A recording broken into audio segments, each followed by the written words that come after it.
welcome back to yet another episode of The Spotlight. Always so great being back with you. We have an exciting, jam-packed show ahead. We chat to musical legend Sipho Hotsticks Mabuse ahead of a milestone concert performance. Also, we drop in at a special book launch hosted by singing sensation Beyonce's dad, who was in the country earlier this week.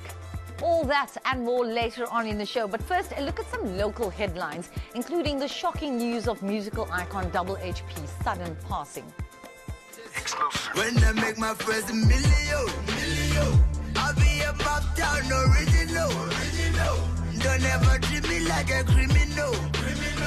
Sad news for hip-hop fans. Jabulani Tambo, better known as Double HP, has died. Not trying to be political. Details surrounding his death are not known. Like for really, I'm a billionaire. Got properties everywhere. In the past, Double HP, born on 14 September 1980, has opened up about suffering from depression. Cover me, I'm a freak by nature, I'm a robbery. Pop my badela, pop my badela, pop my badela. South African supergroup Bongo Muffin is launching a brand new album after 20 years. The group gave audiences a taste of the early 2000s when they were chart toppers at a recent concert. They're known for a brilliant fusion of reggae, kwaito, pop, hip-hop, jazz and R&B sing-alongs. Bongo Muffin will partner with record producer Kalawa Jasmine.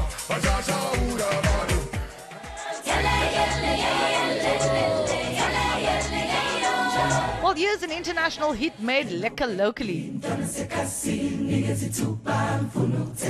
The talented Ndlovu Youth Choir, started in 2009, has given its own homegrown twist to Ed Sheeran's Shape of You.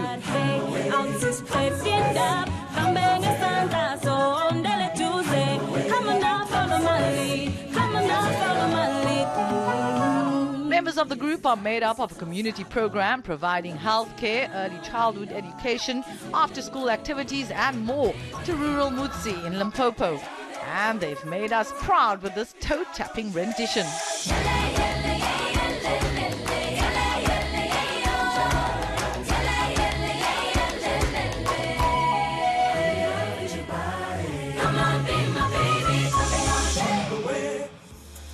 International singing sensation Beyonce Knowles' dad was in the country this week.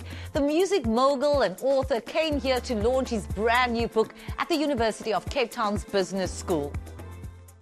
When you think of big stars, including the likes of Beyonce, it's easy to get dazzled by the glitz, the glam and the money. But that's not always the whole story.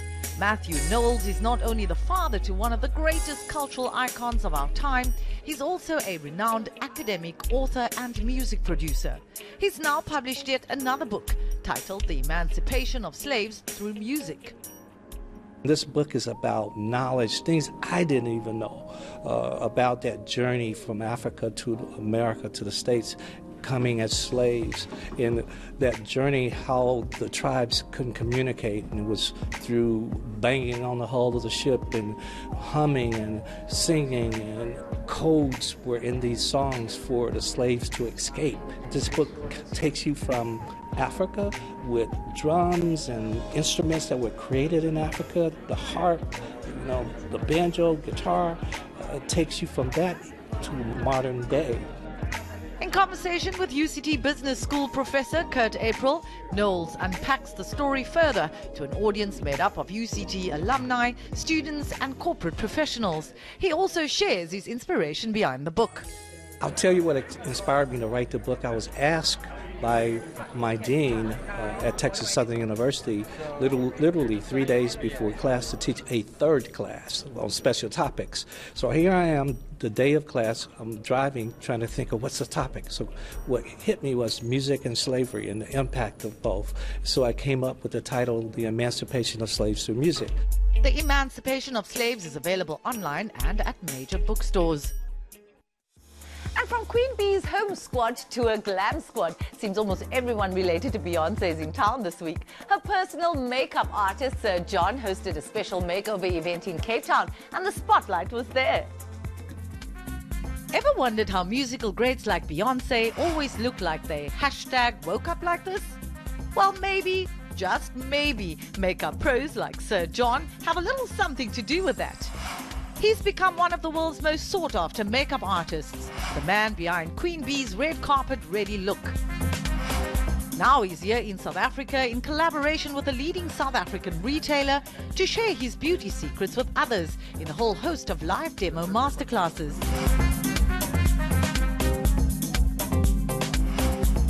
Welcome back to South Africa. It's so great to see you again. Thank you for having me. So talk to us about the importance of these types of masterclasses. Yeah.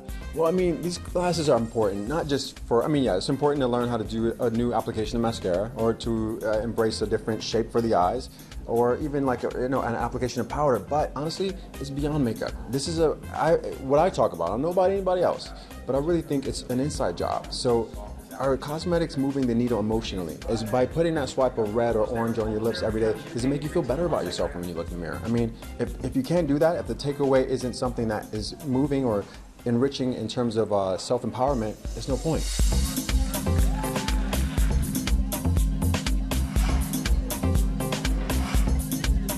A lavish affair in Cape Town, the event drew scores of women who not only got to enjoy an array of beauty treatments throughout the day, but also got to pick his brain with their own personal beauty questions in an interactive workshop. Sir John, for me, really just has some kind of superpower in making you feel really beautiful. I mentioned during the program that, he changes adjectives. It says, you're not growing old, you're maturing. Yeah. You're evolving. Your eyes are supposed to go that way at that certain age. How do you become, how do you make it better, or how do you feel better about the evolution and about the different changes that you're going through? I'm not someone that wears a lot of makeup. But I've learned so much about makeup and all the trends, and now I'm getting my eyebrows done. Something new. I think Sir John made a really good statement about natural look and not to go overboard. So I really admire his work, and I really take care of what his advice is. And if you weren't able to attend, don't worry. The Spotlight made sure you wouldn't miss out on some personal beauty tips too. Just 5 pointers that they could do at home. Easy, quick fixes. Okay, cool. Quick fixes would happen to be making sure lifting liners. So finding liners that actually lift your eyes in a way. And also tight lining. Taking a black liner and rimming the inside underneath your lash line completely changes the game. Make sure you find a foundation that matches your complexion, ladies. Even if you have to go to 2 or 3 different foundations to figure out what color works the best, that's what you want to do. I mean, heavy eyes, heavy lips, or heavy lips, not heavy eyes. It's all about balance. So if you're going to do more eye, you do a softer lip. Or if you're going to do a lot of cheeks, do more lips and no eye. So it's really, I want your makeup, I want everything on your face to go to the same party. As long as everything is going to the same party, as long as your brows are sisters and they don't have to be twins, you're in a really good place. Okay, fantastic. Yeah. Well, thank you so much for chatting to us. And it's always a pleasure to see you. Yeah, I know, and thank you for being back in our beautiful country.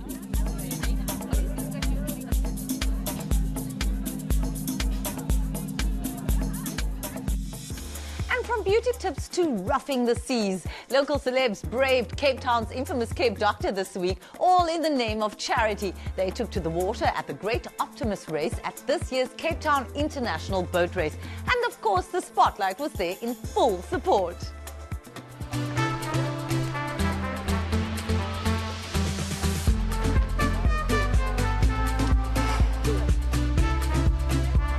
These tiny little boats are designed for kids. But when you want to help raise much-needed funds for sick children, it's all on board. That's exactly what local celebrities, corporate CEOs, and even transplant survivors and cancer patients did at the Great Optimus Race held in Cape Town. The event was organized by SA-born adventurer and motivational speaker Greg Burtish. Greg, what an incredible day out. A huge congratulations on pulling this all off. Tell us about this race. Sure, yeah, we're here for the Great Optimus Race. It has been quite a thing to pull off, but in the big picture of life, it's we've been playing with the wind, we've been fighting with the wind. Yesterday, the wind nuked through here, blew all the boats away, broke boats. But yeah, it's amazing. The celebrities are here, the survivors are here. Lung replacement. Tanya Botma. We've got Kevin Wright, who's had cancer, who's fighting cancer. We've got my brother who had brain cancer. We've got amputees in Caleb Swanepoel. It's unbelievable, and they're all going to come here and they want to show kids how that they can get in these tiny little kids' boats and show kids that they too can go on and get through tough situations. Over 40 optimists set out into the ocean with big hearts in tiny boats. In high spirits, they challenged each other in an hour race around the bay, all in support of their respective charities.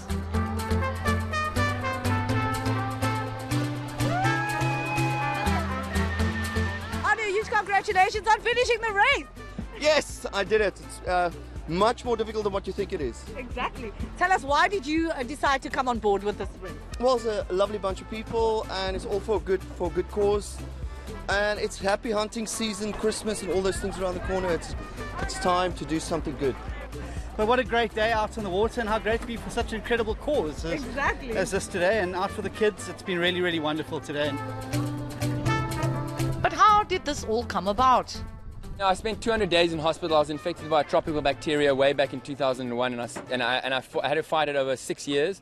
I had 2 open heart surgeries. I spent over 200 days in hospital, and it kept coming back. This bacteria was undiagnosed, uncalculable, and it was very, very scary. And I did not know I'd even be able to sail again. But sailing and the ocean and surfing, the ocean, the draw of the ocean got me out every time. I had this passion to live for. I want to get in the water.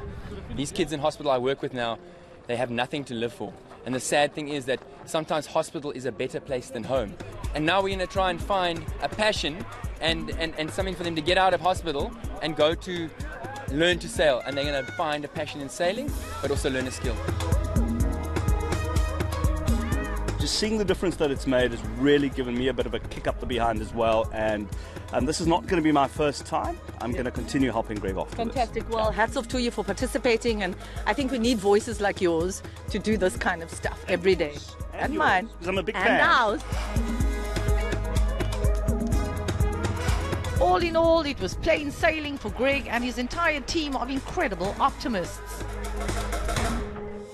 After the break, guess who joins us in studio? The legendary Sipho Hot Sticks Mabuse. The star is in Cape Town to perform at a very special concert at the Baxter Theatre. This will be his first return to this very stage after 30 years. So don't go anywhere.